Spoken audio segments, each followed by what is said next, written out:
আপোনালোকৰ বাৰু কেতিয়াবা এনেকুৱা হয়নে বোলে পাব লাগে 11টাত বোলে আপুনি 10টালৈকে ইয়াতে শুয়ে আছে মোৰ কিবা এনেকুৱাই হৈ গৈছেনে মানে যাব লগা কামবিলাকত ইম্পৰ্টেণ্ট যেতিয়া হ'ব মোৰ মানে দেৰি হ'বই এক্সাম দিব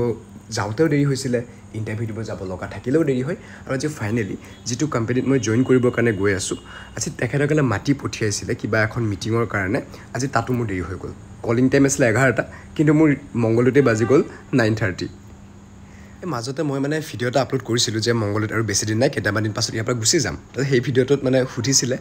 ক'ত যাবা কমেণ্টত সুধিছিলে বা ক্ল'জ কিছুমানে ফোনো কৰিছিলে যিখিনি মোৰ বেছি ভাল ক্ল'জ ফ্ৰেণ্ড হয় গতিকে তেখেতসকলক আজি জনাবলৈ কাৰণে ভিডিঅ'টো বনালোঁ আৰু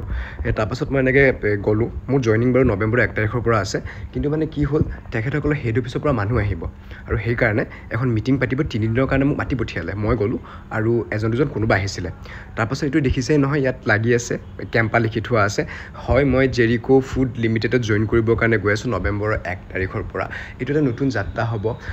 একদম 9 ইয়াৰ্ছ মংগলদৈতে থাকিলোঁ মংগলদৈতে পঢ়িলোঁ মংগলদৈতে জব জইন কৰিলোঁ কৰি পিনে এতিয়া তালৈকে গৈছোঁ ভিডিঅ'বোৰ দি থাকিম জেগাটো বহুত ধুনীয়া হয় আৰু একদম বহুত বিশাল হয় মানে এখন পথাৰ জুৰি আছে আৰু জেগাটোৱে গতিকে চাওকচোন বাৰু এইটোৱে নতুন ঠিকনা